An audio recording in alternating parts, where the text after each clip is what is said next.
Hello, welcome to Get Your Mind On. I'm Lori Stoss. I was with a few of my clients a couple weeks ago when we were sitting in a conference room. And before that meeting started, I know they weren't really looking forward to coming together.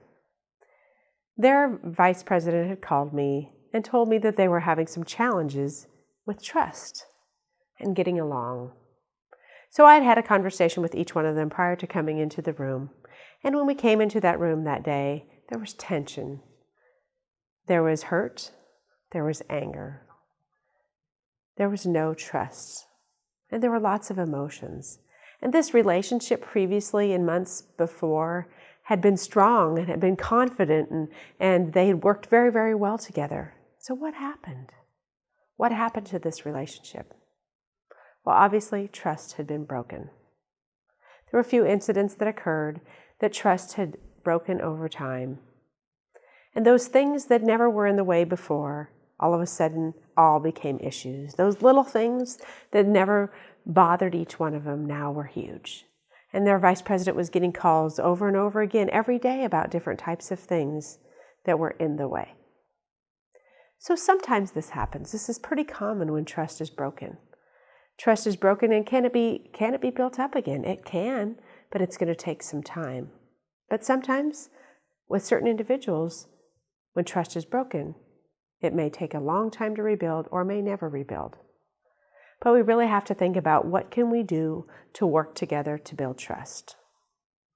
So again, when we think about if we're in a situation where there's been trust that's been broken, let's think about the intent.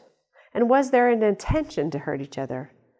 I don't think so. Most of the time people have good intent and don't mean to, but many times we're not even in that mode of thinking. So let's step back and think about the different steps that we can do to rebuild trust. First, think about the accountability. Each individual needs to take accountability for their actions, right? Personally, they need to feel that, and publicly it needs to be acknowledged that trust was broken.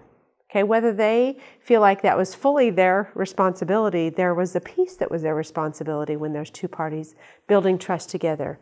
Remember thinking about that whole common ground and that mutuality. So first, it's that accountability. Second, it's own your role in what's happened.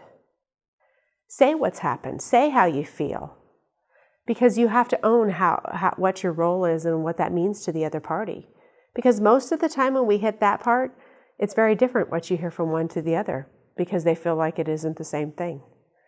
And that's the part when you start talking about it. There's lots of assumptions that are made when we're working on rebuilding trust. And until we start and get the words out and start having conversations about it, we're going to keep those feelings inside and trust is not going to be rebuilt. Third is look in the mirror. Think about your intent. Was it a good intention? Or were you really being manipulative? And when you think about building up over time, sometimes our confidence wanes and we might start doing things because we're feeling insecure. Step back and look in the mirror and see if that's the truth. That might not be, but if it is, sometimes when we're insecure, guess what? That lack of trust goes up and up. And we have to first look in the mirror and think about us. The big question to ask yourself is, would you trust you? Would you trust you in this situation? And fourth, after you've had that conversation and come to the conclusion about your role, what you've done, and being accountable for it, is think about how do you restart that trust. The trust is going to have to start somewhere. The two of you can hold grudges against each other and continue to be angry and have resentment, but someone has to restart that trust building process. So if you have good intentions and you see that the purpose of this relationship and the outcome is something you're all wanting to accomplish, especially when you're working together as a team, it's critical. It's critical, so restart that trust. Take the high road. Be honest, okay? Be the leader, okay? And fifth, give it time. When you restart that trust, it's going to be little things at a time. That I don't expect you to be open as we talked this last week, open kimono and sharing everything. But little things at a time to rebuild that trust again. But give it time. It's going to take some time. Don't expect it to be back to normal within 30 days. It could take months for that to build. But respect where the other person is. Keep an open dialogue and open conversation to rebuild that trust. For positive charge this week, take an inventory of your relationships. Is there someone you need to rebuild trust with? If so, think about the 5 steps that we just talked about and go through those steps with that relationship if you feel it's something you want to invest further in, and evaluate how you can rebuild and restart that trust. So we know trust is essential. And we're not perfect. We're human beings, and sometimes we say the wrong thing, do the wrong thing, and maybe we have broken trust.